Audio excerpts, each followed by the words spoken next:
आज की मुरली की डेट है 22/1/76। हेडिंग है परिवर्तन का मूल आधार, हर सेकंड सेवा में बिजी रहना। बाबा ने कहा, विश्व सेवाधारी महादानी बनाने वाले वरदाता शिव बाबा बोले, महारथियों के रूह रिहान में विशेष कौन सी रूह रिहान चलती हैं? बहुत करके महारथियों के रूह रिहान में यही बात निकलती है कि समय प्रमाण परिवर्तन कैसे होना है। समय और स्वयं को देखते हुए ये प्रश्न उठता है कि क्या होगा, लेकिन परिवर्तन का मूल आधार है हर सेकंड सेवा में बिजी रहना। तो बाबा ने कहा कि परिवर्तन का आधार है हर सेकंड सेवा में बिजी रहना। हर महारथी के अंदर सदा यह संकल्प रहे कि जो भी समय है वह सेवा आरती देना है। बाबा ने कहा बच्चों के अंदर यही संकल्प रहे कि हमें जो भी समय संकल्प है वो सेवा के अर्थ देना है। चाहे अपने देह व शरीर के आवश्यक कार्य में भी समय लगाते हो तो भी स्वयं के प्रति लगाते हुए मनसा विश्व कल्याण की सेवा साथ साथ करते हैं। अगर वाचा और कर्मणा नहीं कर सकते तो बाबा ने कहा मनसा कल्याणकारी भावना का संकल्प रहे तो वह भी तो सेवा के सब्जेक्ट में जमा हो जाता है। भक्ति मार्ग में महादानी किसको कहा जाता है? जो स्वयं के प्रति नहीं बल्कि हर वस्तु हर समय अन्य को दान पुण्य करने में लगावे, उसको महादानी कहा जाता है, वरना तो दानी कहा जाता। तो बाबा ने कहा जो अविनाशी दान करता ही रहे, सदा दान चलता रहे, उसको कहा जाता है महादानी। ऐसे ही स्वयं के प्रति समय देते हुए भी सदा समझे कि मैं विश्व की सेवा पर हूँ। बाबा कहते अगर खुद के लिए भी टाइम देता हो तो उसमें भी यही सोचो कि मैं सेवा पर हूँ। जब जैसे स्टेज पर बैठते हैं तो सारा समय विशेष अटेंशन रहता है कि मैं इस समय सेवा की स्टेज पर हूँ, तो हल्कापन नहीं रहता, सेवा का फुल अटेंशन रहता है। तो ऐसे ही सदा अपने को सेवा की स्टेज पर समझो। बाबा ने कहा हर टाइम ऐसे ही समझो कि मैं सेवा पर हूँ, तो इसी द्वारा ही परिवर्तन होगा। जो भी कुछ स्वयं में कमजोरी महसूस होती है वह सब इस सेवा के कार्य में निरंतर रहने से सेवा के फल स्वरूप अन्य आत्माओं के दिल से आशीर्वाद की प्राप्ति या गुणगान होता है। उस प्राप्ति के आधार से खुशी और उसके आधार से और बिजी रहने से वह कमी समाप्त हो जाएगी। तो परिवर्तन होने का साधन ही है जिसको ही एक दूसरे में अटेंशन खिंचवाते प्रैक्टिकल में लाना है। बाबा ने कहा एक दूसरे को भी याद दिलाओ। तो याद की यात्रा में स्थित रहना यह भी वर्तमान समय विश्व कल्याणकारी की स्टेज प्रमाण सेवा में जमा हो जाता है, क्योंकि अब महारथियों की याद की यात्रा का समय सिर्फ स्वयं प्रति नहीं, याद की यात्रा का समय भी स्वयं के साथ साथ सर्व के कल्याण व सर्व की सेवा प्रति है। स्वयं का अनुभव करने का तो समय काफी मिला, लेकिन अब महादानी और वरदानी की स्टेज है। बाबा कहते अब देने का समय है, खुद के लिए तो अनुभव करने का समय बहुत मिल गया। फिर अव्यक्त बाप दादा ने पुनः पूछा कि महारथी की परिभाषा क्या है? क्या हुई? महारथी अर्थात डबल ताजधारी अर्थात डबल सेवाधारी, स्वयं की और सर्व की सेवा का बैलेंस हो, उसको कहेंगे महारथी। बच्चों के बचपन का समय स्वयं के प्रति होता है और जिम्मेवार आत्माओं का समय सेवा प्रति होता है। तो घोड़े सवार और प्यादों का समय स्वयं प्रति ज्यादा जाएगा। स्वयं ही कभी बिगड़ेंगे, कभी धारण करेंगे, कभी धारणा में फेल होते रहेंगे, कभी धारणा करेंगे, कभी तीव्र पुरुषार्थ में तो कभी साधारण पुरुषार्थ में होंगे। तो कभी किसी संस्कार से युद्ध, तो कभी किसी संस्कार से युद्ध। तो बाबा ने कहा वे स्वयं के प्रति ज्यादा समय गवाएंगे, उनके पास दूसरों का टाइम ही नहीं होगा, खुद में उलझे रहेंगे। लेकिन महारथी ऐसे नहीं करेंगे। जैसे बच्चे होते ना, खिलौने से खेलेंगे भी, बनाएंगे भी, बिगाड़ेंगे भी।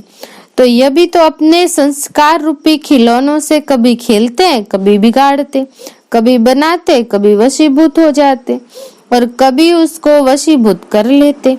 लेकिन ये बचपन की निशानी है, महारथी की नहीं। आज बाबा ने महारथियों की ये निशानी बताई। फिर दूसरी मुरली है संकल्प वाणी और स्वरूप की हाईएस्ट और होलीएस्ट होने से बाप की प्रत्यक्षता। बाबा ने कहा हेडिंग में, हाईएस्ट और होलीएस्ट शिव ब्रह्मावत्सों से बोले, अपने को हाईएस्ट और होलीएस्ट समझते हुए हर संकल्प व कर्म करते हो। हाईएस्ट अथवा ऊंचे से ऊंच ब्राह्मण, ब्राह्मणों को विराट रूप में चोटी का स्थान दिया गया है। जैसे स्थान ऊंच चोटी का है, वैसे स्थान के साथ साथ स्थिति भी ऊंची है। जैसा ऊंचा नाम वैसी ऊंची शान और वैसा ही ऊंचा काम।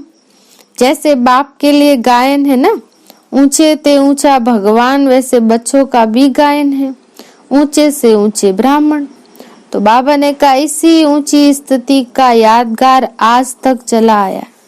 आज हम ब्राह्मण बच्चों की बाबा महिमा कर रहा है कि हम कितने ऊंचे से ऊंचे, हमारा यादगार आज तक चला आ रहा है कि जो कोई श्रेष्ठ कर्तव्य शुभ कार्य करते तो नामधारी ब्राह्मणों से ही तो कराते। तो इस समय के श्रेष्ठ कर्म की यादगार अब भी चैतन्य सच्चे ब्राह्मणों के रूप में देख व सुन रहे हो। श्रेष्ठ कर्म की महिमा व गायन भी सुन रहे हो, दूसरे तरफ स्वयं श्रेष्ठ पाठ बजा रहे हो। यादगार और प्रैक्टिकल दोनों साथ साथ देख रहे हो। बाबा कहते आपका यादगार भी है जो अभी भी चल रहा है और आप प्रैक्टिकल में भी देख रहे हो।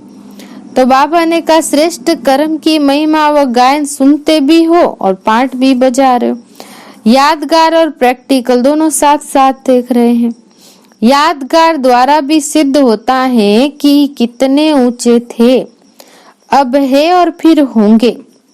जैसे ब्राह्मण ऊंचे हैं, वैसे ही ब्राह्मणों का समय भी सब युगों में से सर्वश्रेष्ठ युग है, अर्थात संगम युग का समय, अर्थात अमृत वेला व ब्रह्म मुहूर्त का समय है। यह सर्वश्रेष्ठ स्थिति ब्राह्मणों की क्यों बनी?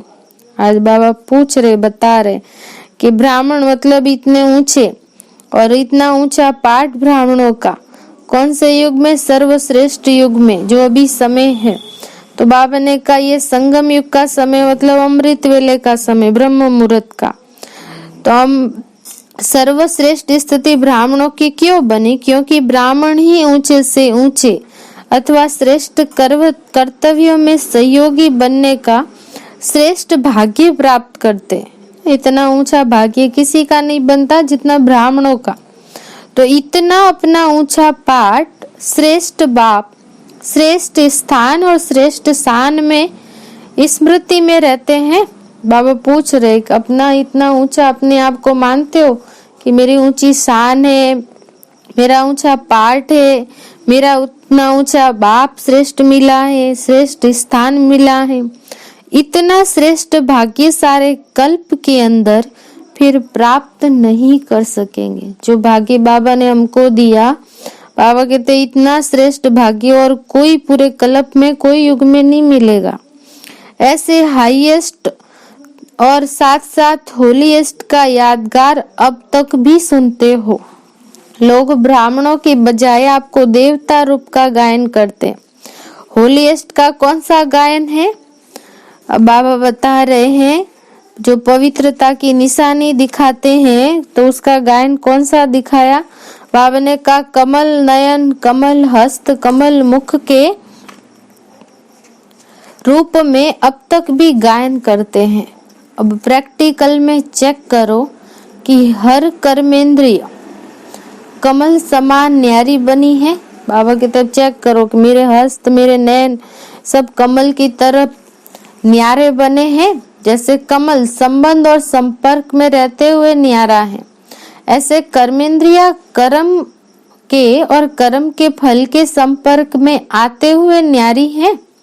अर्थात देह और देह के संबंध के, देह की इस पुरानी दुनिया के आकर्षण से परे हैं। कोई भी कर्मेंद्रिय का रस देखने का, सुनने का, बोलने का अपने वशीभूत तो नहीं बनाता है। बाबा कहते ये चेक करो कि कर्मेंद्रिय मुझे अपने वशीभूत तो नहीं कर लेती है। वशीभूत होने का अर्थ ही है होलीएस्ट से भूत बन जाना। और जब भूत बन जाते हैं तो भूतों का कर्तव्य क्या है? दुखी होना और दुखी करना।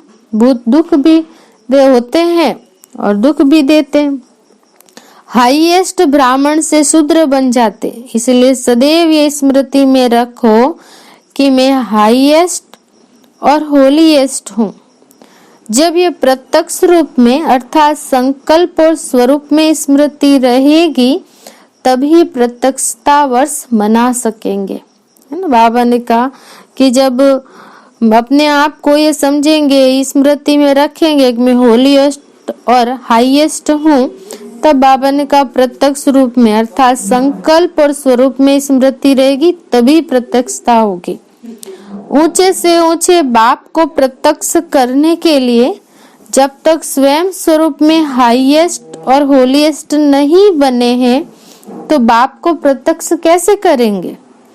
स्वयं में बाप समान गुण और कर्तव्य को प्रख्यात करना ही बाप को प्रत्यक्ष करना है। ऊंचे काम से ऊंचे बाप का नाम होगा। अपनी रूहानी मूरत से रूहानी बाप की प्रत्यक्षता करनी है। जो हर आत्मा, हर ब्राह्मण में ब्रह्मा बाप को देखे। आज तो बाबा कहते हर बाबा के बच्चे के अंदर से ब्रह्मा बाबा की मूर्त दिखाई दे, ऐसे बनना है, ऐसी प्रत्यक्षता करनी है। रचना और रचयिता को दिखाए, हर एक के मुख से एक ही बोल निकले कि स्वयं भगवान ने इन्हें इतना तकदीरवान बनाया है। दूसरे लोग देखे तो बाबा कहते हैं उनके मुंह से निकले कि भगवान ने इनको कितना तकदीरवान बनाया। हर एक की तकदीर बाप दादा की तस्वीर को प्रसिद्ध करे। हर एक अपने को ऐसा दिव्य स्वच्छ दर्पण बनाओ कि हर दर्पण द्वारा अनेकों को बाप दादा का साक्षात्कार हो। साक्षात बाप समान की स्थिति ही बाप का साक्षात्कार करा सकती है। प्रत्यक्षता वर्ष मनाने का अर्थ है स्वयं को बाप के समान बनाना। यह स्थूल साधन तो निमित्त मात्र साधन है। सदा काल का साधन सिद्धि स्वरूप का है और सिद्धि स्वरूप ही स्वतः सिद्ध करेगा कि ऐसा ऊंचा बनाने वाला ऊंचे से ऊंचा भगवान है। तो साधनों के साथ साथ सिद्धि स्वरूप को भी अपनाओ। संकल्प, वाणी और स्वरूप तीनों ही हाईएस्ट और होलीएस्ट हो। ऐसी स्टेज से ही बाप को प्रत्यक्ष कर सकेंगे। बाप दादा बच्चों का उमंग, उत्साह, श्रेष्ठ संकल्प, मेहनत और लगन को देखकर हर्षित भी होते हैं, लेकिन आगे के लिए सहयोग देने के लिए प्लान बता रहे हैं। सबका एक ही संकल्प है। एक संकल्प में महान शक्ति है। एक रस स्थिति में स्थित हो। हर संकल्प को स्वरूप में लाओ। कल्प कल्प के विजय की तकदीर की तस्वीर का तो अब भी गायन है अथवा कायम है। अच्छा, ऐसे अपने तकदीर द्वारा बाप दादा की तस्वीर दिखाने वाले, सदा कमल के समान अल्प काल के आकर्षण से परे रहने वाले, बाप समान होलीएस्ट और हाईएस्ट सोमान में स्थित रहने वाले, हर आत्मा में बाप के स्नेह को, स्वरूप को और संबंध को प्रत्यक्ष करने वाले, सर्वश्रेष्ठ ऊंचे से ऊंचे ब्राह्मणों को ऊंचे से ऊंचे बाप दादा का याद, प्यार और नमस्ते। हम रूहानी बच्चों की रूहानी बाप दादा को याद प्यार नमस्ते नमस्ते नमस्ते। इस मुरली के विशेष ज्ञान बिंदु है अपने उच्च चाट श्रेष्ठ बाप, श्रेष्ठ समय, श्रेष्ठ गायन, श्रेष्ठ कर्तव्य, श्रेष्ठ स्टेज, श्रेष्ठ स्थान और श्रेष्ठ शान की स्मृति में रहना है। अच्छा, ओम शांति।